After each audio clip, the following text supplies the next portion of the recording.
Now, I think there is some sort of magical vortex that exists underneath my couch that just like absorbs any cat toy, because literally about 50% of the cat toys that I get for Gordon disappear and I can never find them again after about 1 day. So I'm constantly needing to replenish my supply of cat toys, and that made me very excited for today's video, because today I'm gonna be reviewing KitNipBox, which is a subscription service for cat toys. What more could you want? So let's talk about my experience using KitNipBox, and I'll also tell you one of my biggest surprises about it in a few minutes.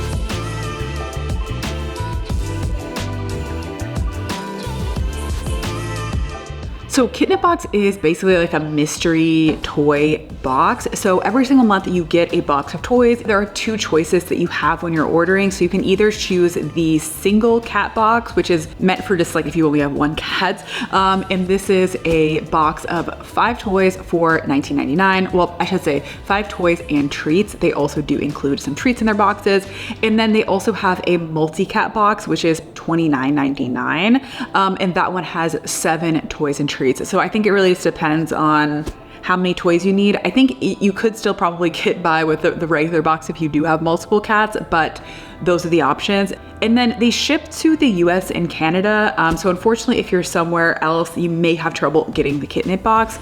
That being said, they do actually say on their website that if you are outside of North America, you can still contact them and they'll see if they can accommodate you in terms of shipping. So if you're interested and you're somewhere else, I would definitely recommend reaching out to them and seeing sort of what the options are for you. KitNipBox sent me 4 of their boxes to try out. Let's go down memory lane and relive my first experience unboxing them. So I just unboxed the first KitNipBox. Gordon is definitely very interested. He's definitely most interested in, where was that toy? This one. This sporting goods is a little golf bag. This one he just like dove in and immediately started playing with. So I think this is like Gordon's first impression. Gordon, I feel like you're a secret golfer. Why do you like this one so much? They do give you a good variety of toys. I also like that there's not a lot of excess packaging in this. There's really only just the box and then this like one piece of tissue paper. So I like that they just get right down to business and just give you the toys. And there is some variety here. So we have one catnip toy, we have a crinkly toy, we have a sort of bell toy, we have a crunchy toy. So let's open some of these out.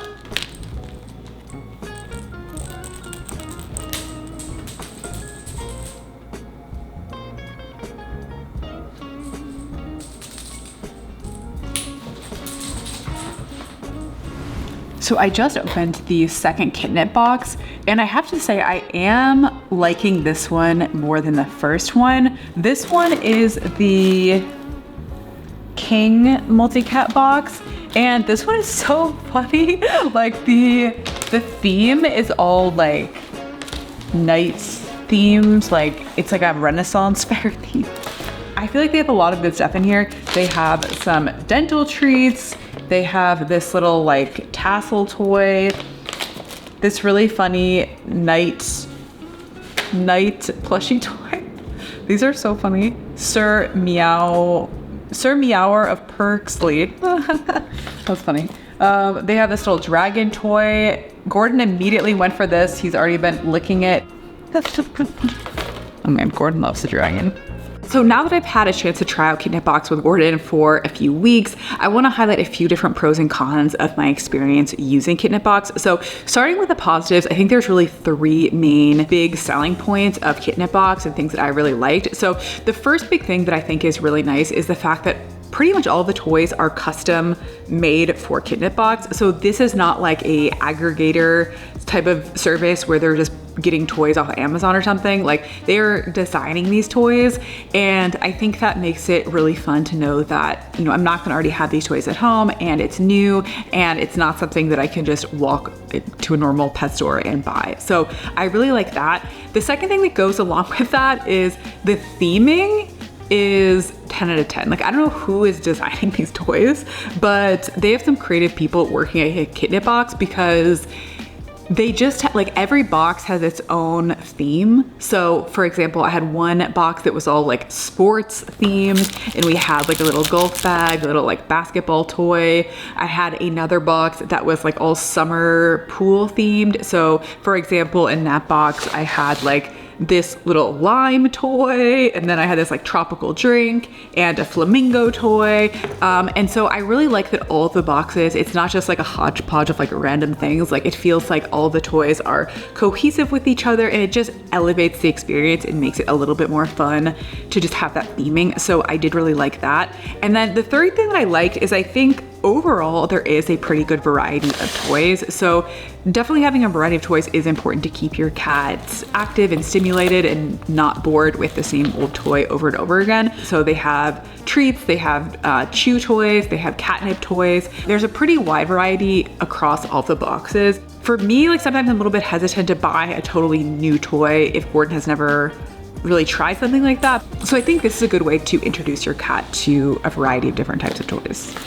All of that being said, I think there's a few critiques I have, or things that I think may be negatives depending on your cat's preferences. So number one, I think if your cat has very particular preferences and really does not like certain types of toys, like for example, if they don't like catnip or they don't like chew toys, then something like KitNipBox may not be the best option because you may end up with toys that they won't like. The second thing is I feel that the KitNipBox toys tend to be pretty simple toys. So if your cat really prefers more sort of complicated toys where there's a lot of things going on, then they may not like all of the KitNipBox toys. So for example, I would say like this one is just like a plushie toy. That being said, I think there's plenty in here where your cat is bound to be interested in something in the box, but just something to keep in mind depending on your cat's preferences.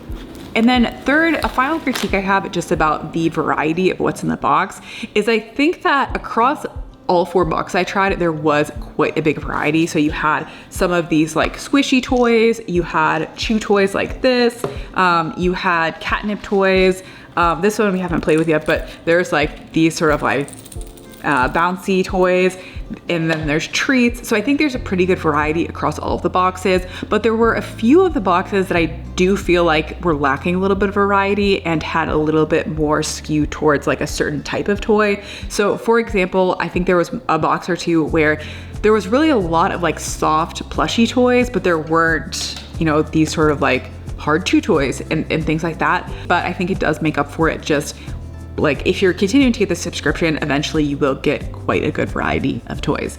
So yeah, that's it. I hope you found this video helpful. Let me know your cat's favorite type of toy down in the comments. I would love to know. I'm very curious. I feel like Gordon is very particular about his toys, and I would be interested to see your cat's favorite toy. Also, if you're interested in something to watch next, I just filmed my best chew toy roundup where I do share Gordon's favorite toy from I think like 14 or 15 different chew toys we tried. So yeah, that's it. Thanks for watching everyone, and I'll see you next time. Oh, sorry. Gordon, I didn't mean to hit you.